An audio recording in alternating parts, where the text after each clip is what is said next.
नमस्कार, Byju's IAS Hindi platform पे आपका स्वागत है।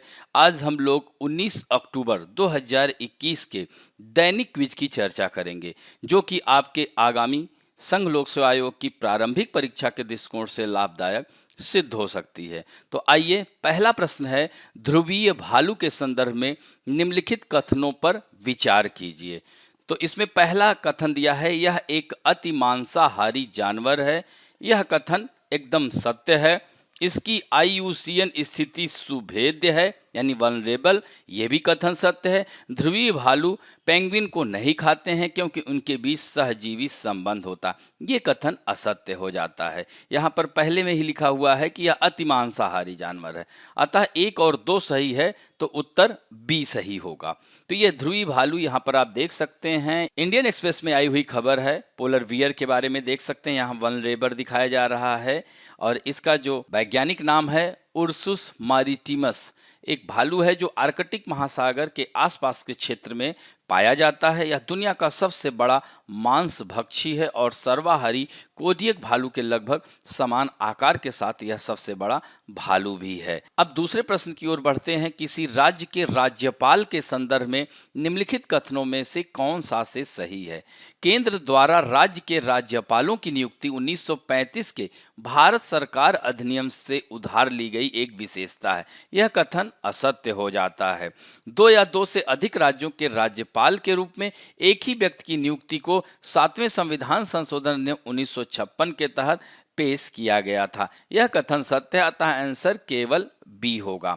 तो यहाँ पर मेघालय के राज्यपाल ने किसानों के साथ मध्यस्थता की पेशकश की है, द हिंदू में आई हुई खबर है। तो यहाँ पर हमने सारा, यानी हमारे संविधान को उधार का थैला कहा जाता है, यानी हमारे संविधान को कई जगहों से लिया गया है, जिसमें 1935 का जो भारत शासन अधिनियम था, करीब 2/3 भाग यहाँ से लिया गया है, तो 2/3 पार्ट। तो इस तरह से हमारे संविधान में जैसे ऑस्ट्रेलिया से समवर्ती सूची लिया गया है, कनाडा से फेडरेशन, इवन जो है राज्यपालों की नियुक्ति, तो यहाँ पर देख सकते हैं हमने ये भी दिया है। तो केंद्र शासित केंद्र द्वारा राज्य के राज्यपालों की नियुक्ति कनाडाई संविधान से लिया गया है। 1935 में जो है राज्यपालों का कार्यालय है, ये ध्यान रखना। न्यायपालिका, लोक सेवा आयोग, ये सब 1935 से लिया गया है। इसी तरह से ब्रिटिश संविधान से पार्लियामेंट्री सिस्टम लिया गया है, एकल नागरिकता लिया गया है। अमेरिका से मौलिक अधिकार, इसी तरह से मूल कर्तव्य कहाँ से लिया गया है? सोवियत संघ से लिया गया है। संविधान संशोधन की प्रक्रिया साउथ अफ्रीका के संविधान से लिया गया है। आपात उपबंध जर्मनी से लिया गया है। राष्ट्रपति पर महाभियोग अमेरिका के संविधान से लिया गया है। नीति निर्देशक तत्व तो आयरलैंड के संविधान से लिया गया है। तो इस तरह से यह लिस्ट है, इसे ध्यान रखेंगे। अब बढ़ते हैं तीसरे प्रश्न की ओर। निम्नलिखित कथनों में कौन सा से सही है? संविधान में अनुच्छेद 77 के तहत मंत्रिमंडलीय समितियों का उल्लेख किया गया है, यह कथन असत्य हो जाता है। मंत्रिमंडल की नियुक्ति समिति भारत के प्रधानमंत्री और गृह मंत्री से निर्मित होती है। यहाँ पर अपॉइंटमेंट कमेटी की बात की जा रही है, तो यहाँ पर केवल 2 सही है, अतः आंसर बी होगा। तो यह कैबिनेट कमेटी दिया गया है, appointment committee of the cabinet composition prime minister और अमित शाह यानी गृह मंत्री होते हैं। तो judiciary should not act as a super legislature says centre. तो यहाँ पर जो है द हिंदू में आई हुई खबर है, उसी से संबंधित है। तो जिस तरह से मंत्रिमंडल का गठन और मंत्रालयों का बंटवारा प्रधानमंत्री का विशेषाधिकार होता है, उसी तरह से मंत्रिमंडल की समितियों का गठन भी प्रधानमंत्री ही करते हैं। तो इसमें जो है मंत्रिमंडल की समिति में आमतौर पर 3 से 8 सदस्य होते हैं। केवल कैबिनेट मंत्रियों को ही इनका सदस्य बनाया जाता है। कभी कभी कुछ परिस्थितियों में गैर कैबिनेट मंत्री को भी समिति का सदस्य या विशेष आमंत्रित सदस्य बना दिया जाता है। तो यहाँ पर मंत्रिमंडल की नियुक्ति समिति है, उसके बारे में चूंकि और भी समितियां होती हैं, तो इसमें जो है भारत सरकार के छोटे बड़े अधिकारियों की नियुक्ति और सेवा विस्तार का फैसला मंत्रिमंडल की नियुक्ति समिति अर्थात एसीसी ही करती है। इस तरह से कैबिनेट सचिवालय, सार्वजनिक उपक्रमों, बैंकों, अन्य वित्तीय संस्थानों में उच्च स्तर पर नियुक्ति का फैसला एसीसी ही करती है। तो इस तरह से इसमें जो महत्वपूर्ण है, इसकी अध्यक्षता प्रधानमंत्री स्वयं करते हैं। दूसरे सदस्य के तौर पर गृह मंत्री शामिल होते हैं और इसके अलावा जिस मंत्रालय में नियुक्ति करनी होती है, इसके प्रभारी मंत्रियों को भी बैठक में बुलाया जाता है। अब बढ़ते हैं चौथे प्रश्न की ओर। निम्नलिखित कथनों पर विचार कीजिए। पहला कथन है, दक्षिण पश्चिम मानसून निवर्तन के मौसम में आसमान साफ होता है तापमान में वृद्धि होती है। यह कथन एकदम सत्य है। मानसून निवर्तन में उत्तर भारत में मौसम शुष्क रहता है, लेकिन यह पूर्वी प्रायद्वीपीय भाग में बारिश से संबंधित है, यानी यहां पर आप देख सकते हैं। तो यहां दोनों कथन सत्य, अतः आंसर सी होगा।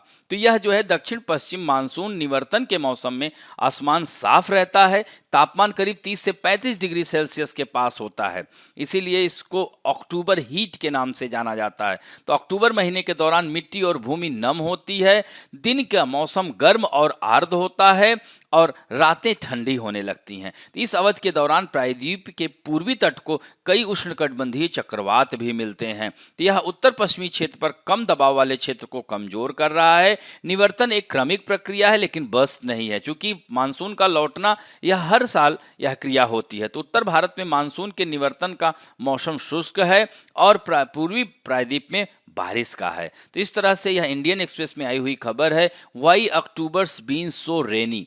तो मानसून खत्म हो गया है, लेकिन देश के कई हिस्सों में भी अब भी बारिश हो रही है। उदाहरण के लिए अगर बात करें तो केरल में आप देख रहे हैं 35 से अधिक लोगों की मृत्यु हो गई है। वैज्ञानिकों का कहना है कि कई जगहों पर बारिश की घटनाओं में हुई देरी, मानसून और कई जगहों पर कम दबाव यानी लो प्रेशर क्षेत्र के विकास जैसे कारकों के संयोजन के परिणामस्वरूप यह बारिश हो रही है।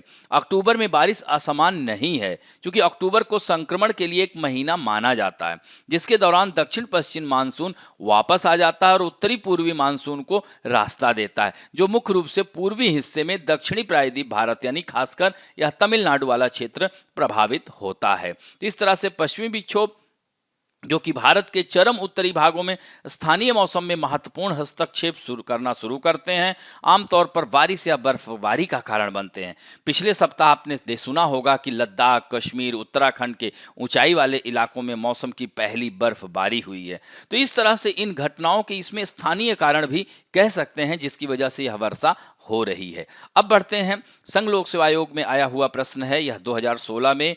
वर्ष 1907 में सूरत में भारतीय राष्ट्रीय कांग्रेस के विभाजन का मुख्य कारण क्या था? यानी 1907 में कांग्रेस दो भागों में बंट गई, गरम दल और नरम दल में। तो इस तरह से यह अंग्रेजी सरकार के साथ नरम पंथियों की वार्ता करने की क्षमता के बारे में चरम पंथियों में विश्वास का अभाव, यही कथन एकदम सत्य है। तो इस तरह से चूंकि मुस्लिम लीग की स्थापना 1906 में हुई थी, इसके पीछे कोई कारण नहीं है। तो इस तरह भारतीय राष्ट्रीय कांग्रेस का अध्यक्ष निर्वाचित हो सकने में अरविंद घोष की असमर्थता ये भी नहीं होगा, और लॉर्ड मिंटो द्वारा भारतीय राजनीति में सांप्रदायिकता का प्रवेश कराना ये तो 1909 की घटना है। तो इस तरह से आंसर बी होगा। तो यहां पर आप देख सकते हैं कि 1907 में भारतीय राष्ट्रीय कांग्रेस दो दलों में बंट गई, यानी सूरत विभाजन इसे कहा जाता है। चूंकि गरम दल नरम दल, तो जो चरमपंथी दल है उन्हें गरम दल कहा जाता है, उदारवादी को नरम दल कहा जाता है। तो इस तरह से वो लोग मांग कर रहे थे कि अब जो है याचिका और याचना का मतलब नहीं करेंगे। बाल गंगाधर तिलक जो कि गरम दल के नेता थे, बाल लाल, तो यह तीनों लोग जो है अब अलग मांग करने लगे थे।